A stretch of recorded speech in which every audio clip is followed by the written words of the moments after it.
রাষ্ট্রপতি বেগম খালেদা জিয়া 91 সালে প্রধানমন্ত্রী হয়ে তিনি সেটাই রাষ্ট্রীয়ভাবে প্রচলন করেছিলেন। হিন্দু বৌদ্ধ খ্রিস্টান সবাইকে সমান অধিকার ফিরিয়ে দিয়ে তিনি রাষ্ট্র পরিচালনা করেছিলেন। তার শাসনামলে হিন্দুরা বৌদ্ধরা খ্রিস্টানরা নির্যাতিত নিপীড়িত হয়নি।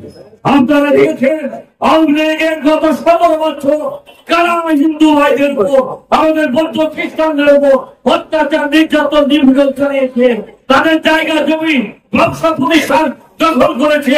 এই আওয়ামী লীগের গুন্ডা সন্ত্রাসী বাহিনীরা দখল করেছে। এটা ইতিহাসের সত্য প্রমাণ রয়েছে আমাদের সামনে।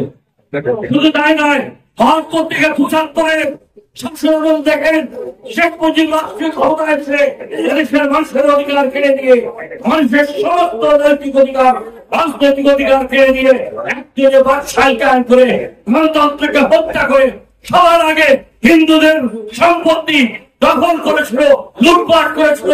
আমাদের নেতা তারেক রহমান ঘোষণা করেছিলেন স্বজন সিপিভিসি পাইপ বাংলাদেশের 1 নম্বর এনএসএফ সার্টিফাইড সিপিভিসি ব্র্যান্ড।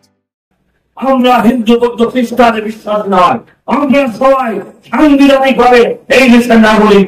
প্রত্যেকটা নাগরিক তাদের নাম সংবিধান স্বীকৃত সমস্ত অধিকার তাদেরকে ফিরিয়ে দিতে হবে, এটি তার ঘোষণা।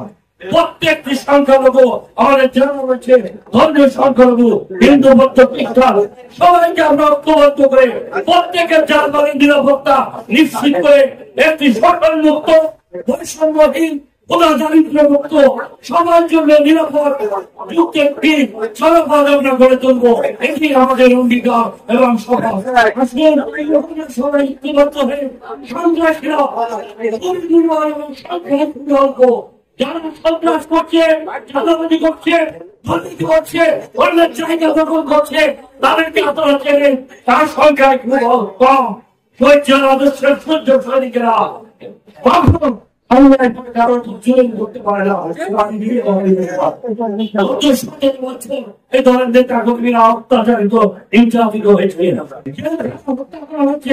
আমাদের শরীর পরিশ্রম করে নেতা কর্মীকে শেখ পরিবারের সদস্য শেখ হেলাল খালেদ তালুকদার এখানে বিরাট ছিলেন, এমপি ছিলেন, তার স্ত্রী মন্ত্রী ছিলেন।